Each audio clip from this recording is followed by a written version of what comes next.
ಎಗಡ ಮುಂದೆ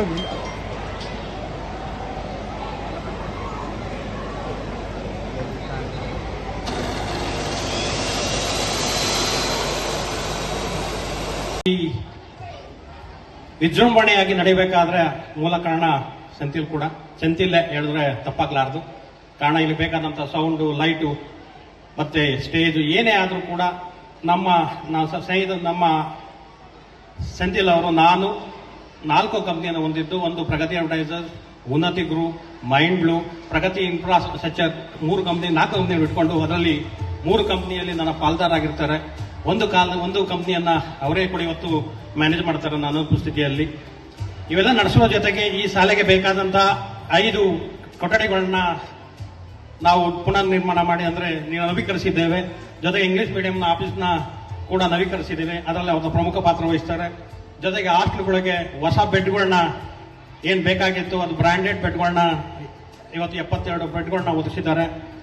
1 ವರ್ಷ ನಮ್ಮ ಜೊತೆ ಎಲ್ಲ ವರ್ಷ ಕೂಡ ನಮ್ಮ ಯೂನಿಫಾರ್ಮ್ನ ಕೆಲಸದಲ್ಲಿ ಕೈ ತೊಡಗಿಸಿ ನಾವು ಒಂದೊಂದನ್ನು ನೆಗೋಸಿಯೇಟ್ ಮಾಡಿ ಇವತ್ತು ಉತ್ತಮವಾದಂತ ಬೆಲೆಯಲ್ಲಿ ಕೊಡಬೇಕು ಅಂತ ಹೇಳಿ ಅದಕ್ಕೂ ಕೂಡ ನನ್ನ ಜೊತೆ ಕೈ ಜೋಡಿಸಿದ್ದಾರೆ.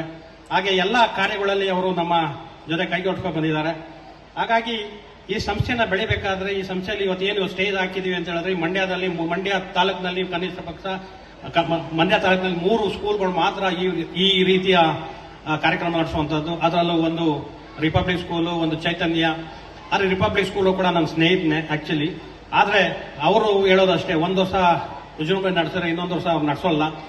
ಕಾರಣ ಒಂದು ಕಾರ್ಯಕ್ರಮ ನಡೆಸಬೇಕಾದ್ರೆ 8 ಲಕ್ಷ ರೂಪಾಯಿ ನಮಗೆ ಖರ್ಚು ಬೀಳುತ್ತೆ. ಆ ಸಂಸ್ಥೆನ ನಡೆಸೋದು ಅಷ್ಟು ಸುಲಭವಲ್ಲ. ಇವತ್ತಿನ ಪರಿಸ್ಥಿತಿಯಲ್ಲಿ ನಮಗೆ ತುಂಬಾ ಚಾಲೆಂಜ್ಗಳು, ಬಸ್ಗಳು ಇರ್ಬೋದು, ಅದು ಕೆಟ್ಟು ನಿಂತಿರುವಂತಹ ಬಸ್ಗಳು ಅದನ್ನು ರೆಡಿ ಮಾಡಿಸೋದಿರ್ಬೋದು, ಹೊಸ ಬಸ್ಗಳ ಅವಶ್ಯಕತೆ ಇರ್ತದೆ, ಅದು ಕೊಂಡೊಯ್ಕೋದಿರ್ಬೋದು.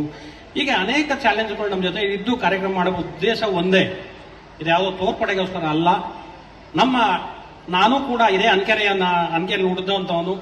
ನಮಗೂ ಏನು ಇವತ್ತು ಮಂಡ್ಯಕ್ಕೆ ಹೋಗಿ ನಾವು 60,000, 80,000, 1 ಲಕ್ಷ, 1.5 ಲಕ್ಷ ಫೀಸ್ ಕೊಟ್ಟು ನಾವೇನು ಓದಕ್ಕಾಗಲ್ಲ. ಎಲ್ಲಿ ಮೂಲಭೂತ ಸೌಕರ್ಯ ಸೇರೋದಕ್ಕೆ ನಮ್ಗೆ ಫೀಸ್ ಕಟ್ಟಕ್ಕಾಗಲ್ಲ. ಅದೆಲ್ಲವನ್ನ ನಮ್ಮ ವಿದ್ಯಾರ್ಥಿಗಳಿಗೆ ಈ ಶಾಲೆಯಿಂದ ಕಲ್ಪಿಸಬೇಕು.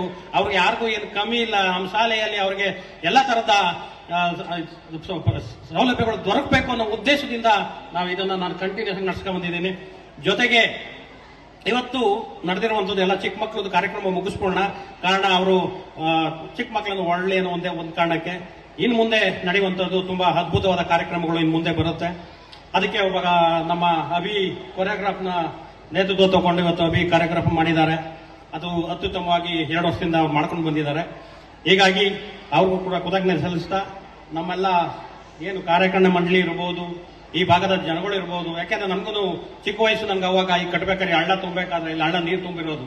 ಏನ್ ಇವತ್ತು ಕೂತಿರೋರು ಅವರು ಕಾಲದಿಂದಲೂ ನಿಂತಿದ್ದಾರೆ. ಜೊತೆಗೆ ಇದಕ್ಕೆ ಒಂದು NSS ಕ್ಯಾಂಪ್ ತಗೊಂಡು ಮಕ್ಕಳ ಜೊತೆ ಸೇರಿ ನಮ್ಮವರೆಲ್ಲ ಗಾಡಿಗಳು ಕಟ್ಟು ಓನ್ಲಿ ನಾನ್ ಜಾಸ್ತಿ ಮಾಡಿದೆ ಒಂದೇ ಒಂದು ಈ ಹಳ್ಳ ತುಂಬಿಸೋದಕ್ಕೆ ತಮ್ಮೆಲ್ಲವನ್ನ ಶ್ರಮ ವಹಿಸಿದ್ದಾರೆ. ಎಲ್ಲರಿಗೂ ನೆನ್ಕೊಳ್ತಾ ಅವ್ರು ಮತ್ತೊಮ್ಮೆ ಅವ್ರೆಲ್ಲರಿಗೂ ಒಂದೇ ನನಗೆ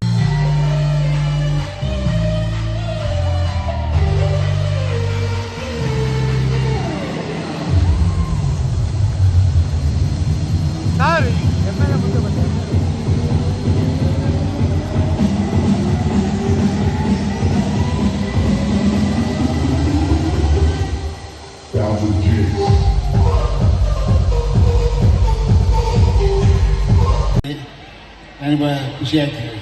ಇಷ್ಟು ಜನರಿಗೆ ಎಲ್ಲರೂ ಇಷ್ಟ ಮಾಡಿದ್ರೆ ಏನು ಮುಂದಿನ ದಿನಗಳಲ್ಲಿ ಇಂಜಿನಿಯರಿಂಗ್ BA ಮಾಡಬೇಕು ಅಂತ ಏನು ಹೊರಟಿದ್ದೀವೋ ಆ ಕಾಯ್ದೆಗಳನ್ನು ಮಾಡೋಕ್ಕೆ ಸ್ಥಾಪಿಸೋಕ್ಕೆ ಇವೆಲ್ಲ ಕಾರಣಕರ್ತರಾಗಬೇಕು ಅಂತೇಳಿ ಈ ಸಭೆಯಲ್ಲಿ ಎಲ್ಲರೂ ಈ ಮನಸ್ಸನ್ನು ತಿಳಿಪಡಿಸಿ ಹೇಳ್ತೀರಿ ಅಂತ ನಂಬಿದ್ದೇನೆ.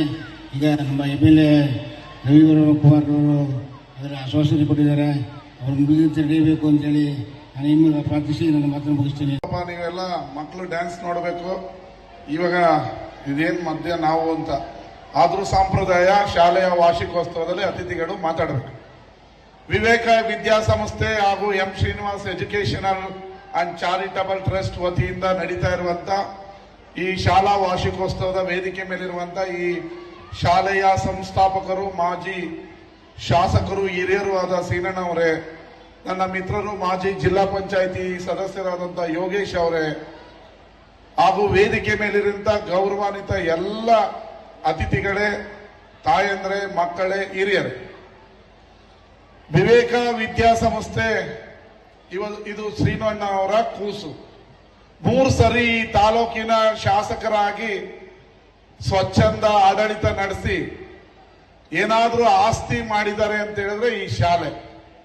ಎಲ್ಲ ಬಡ ಮಕ್ಕಳಿಗೆ, ಕನ್ನಡ ಮೀಡಿಯಂ ಮಕ್ಕಳಿಗೆ ಫುಲ್ ಫ್ರೀ ಕೊಡ್ತಾ ಇರೋ ಎಜುಕೇಶನ್ ಅನ್ನ ಉಚಿತವಾಗಿ ಇಡೀ ಜಿಲ್ಲೆಯಲ್ಲಿ ಕೊಡ್ತಾ ಇರೋ ಏಕೈಕ ಶಾಲೆ ಅಂತ ಹೇಳಿದ್ರೆ ನಿಮ್ಮೆಲ್ಲರ ವಿವೇಕ ವಿದ್ಯಾಸಂಸ್ಥೆ ಅಂತ ಹೇಳಿದ್ರೆ ತಪ್ಪಾಗಲ್ಲ. ಅದಕ್ಕೊಂದು ಜೋರಾದ ಚಪ್ಪಾಳೆ ಕೊಡಬೇಕು.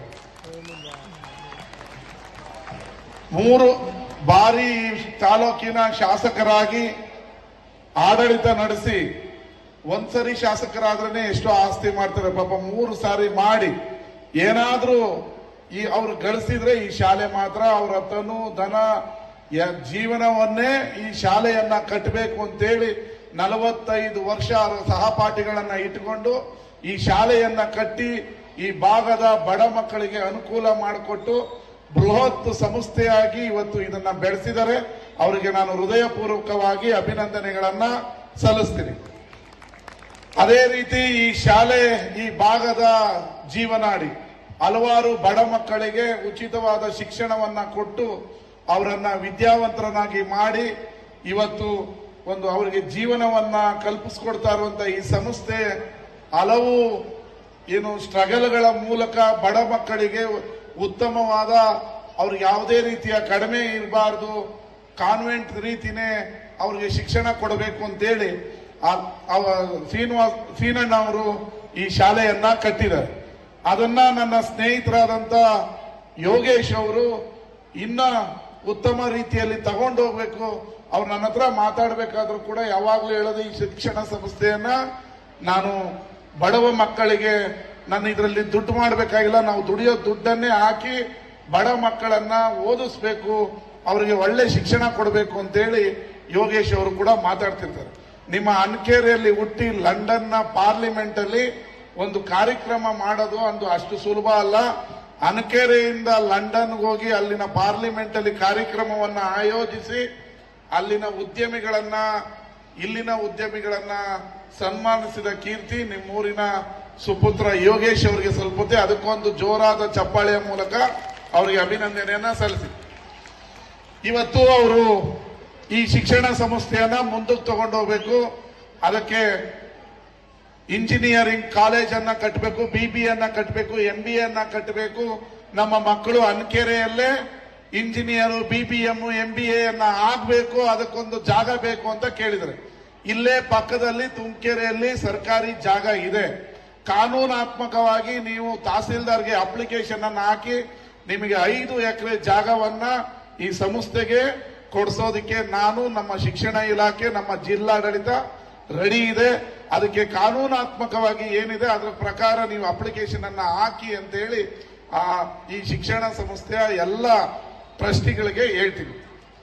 ಅದೇ ರೀತಿ ಈ ಹಿಂದೆ ಏಡೆಡ್ ಸ್ಕೂಲ್ ಆಗಿತ್ತು, 3 ಜನ ಶಿಕ್ಷಕರಿದ್ರು, ಒಬ್ರು ರಿಟೈರ್ಡ್ ಆಗ್ತಾ ಇದ್ದಾರೆ, ಶಿಕ್ಷಕರು ಬೇಕು. ಅದು 15 ವರ್ಷದಿಂದ ಸರ್ಕಾರದಲ್ಲಿ ಏಡೆಡ್ ಪ್ರೈಮರಿ ಶಾಲೆಗೆ ಶಿಕ್ಷಕರನ್ನ ಕೊಡ್ತಾ ಇಲ್ಲ. ಇದು ಒಂದೇ ಶಾಲೆ ಅಲ್ಲ, ಇಡೀ ರಾಜ್ಯದಲ್ಲಿ ಕೊಡ್ತಾ ಇಲ್ಲ. ಇದನ್ನ ಸರ್ಕಾರದ ಮಟ್ಟದಲ್ಲಿ ನಾನು ಮಾತನಾಡಿ, ಯಾಕಂದ್ರೆ ಬರೀ ವಿವೇಕ ಶಾಲೆ ಅಲ್ಲ, ಇಡೀ ಕರ್ನಾಟಕದ ಯಾವ ಶಾಲೆಗೂ ಕಳೆದ 15 ವರ್ಷಗಳಿಂದ ಕೊಡದೇ ಇರೋದ್ರಿಂದ ಇದಕ್ಕೆ ಏನ್ ಮಾಡಬಹುದು ಅಂತ ಅಧಿವೇಶನದಲ್ಲಿ ಮಾತನಾಡಿ ಇದಕ್ಕೊಂದು ತಾರ್ಕಿಕ ಅಂತ್ಯವನ್ನ ಕಂಡುಹಿಡಿಯೋಣ ಅನ್ನೋ ಮಾತನ್ನ, ಭರವಸೆಯನ್ನ ಕೊಡ್ತೀನಿ. ಬೇರೆ ಕಡೆ ಇವಾಗ ಮಾದೇವ್ ಅವ್ರ ಹತ್ರ ಕೇಳಿದೆ, ಯಾಕ್ರಿ 2-2 ಶಿಕ್ಷಕರನ್ನ ಕೊಡಿ ಅಂತ. ಸರ್ ಇಲ್ಲ, 15 ವರ್ಷದಿಂದ ಸರ್ಕಾರವೇ ನಿಲ್ಸಿದೆ, ನಾವೆಲ್ಲ ನಿಲ್ಸಿರೋದು ಅಂತ ಹೇಳಿದಾಗ ಅದರಿಂದ ಕೊಡಕ್ಕಾಗ್ತಾ ಇಲ್ಲ. ನಮ್ಮ ಕೈಯಲ್ಲಿ ಸರ್ಕಾರದ ಜೊತೆ ಚರ್ಚೆ ಮಾಡಿ ನಿಮಗೆ ಮಾಡ್ತೀವಿ. ಇನ್ನು ವೈಯಕ್ತಿಕ ಸಹಾಯ ನಾನು ಮಾಡ್ತೀನಿ ಅಂತ ಅವತ್ತು ಹೇಳಿದೀನಿ, ಇವತ್ತು ಮಾಡೋಣ.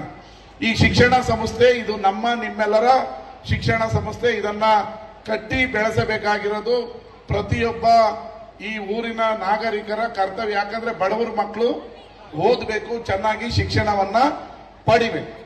ಈ ಶಿಕ್ಷಣ ಸಂಸ್ಥೆಯ ಜೊತೆ ನಾನು ಸದಾ ಇರ್ತೀನಿ. ಯೋಗೇಶ್ ಅವರು ಮತ್ತು ಅವರ ಸ್ನೇಹಿತರಾದ ಸೆಂಥಿಲ್ ಅವರು ಇದನ್ನ ಪಾಪ ಒಂದು ಒಳ್ಳೆ ಕಾನ್ವೆಂಟ್ ರೀತಿಯಾಗಿ ತಗೊಂಡು ಹೋಗ್ತಾ ಇದ್ದಾರೆ. ಇವತ್ತು ಶಾಲಾ ವಾರ್ಷಿಕೋತ್ಸವ ಕಳೆದ ವರ್ಷನೂ ಬಂದಿದ್ದೆ, ಬಹಳ ಅದ್ದೂರಿಯಾಗಿ ಮಾಡಿದ್ರು. ಈ ಬಾರಿಯೂ ಕೂಡ ಚೆನ್ನಾಗಿ ಮಾಡಿದ್ದಾರೆ. ಅವರ ಶಿಕ್ಷಣ ಸಂಸ್ಥೆ ಜೊತೆ ನಿಲ್ಲೋದು ನನ್ನ ಶಾಸಕನಾದ ಹಾಗೂ ಅವರ ಗೆಳೆಯನಾಗಿ ಒಂದು ಕರ್ತವ್ಯ. ಇನ್ನು ನಿಮ್ಮೆಲ್ಲರಿಗೂ 2ನೇ ವರ್ಷದ ಬೂತ್ನೂರು ಉತ್ಸವವನ್ನ ಇದೇ ಶನಿವಾರ ಭಾನುವಾರ ಬೂತ್ನೂರಿನಲ್ಲಿ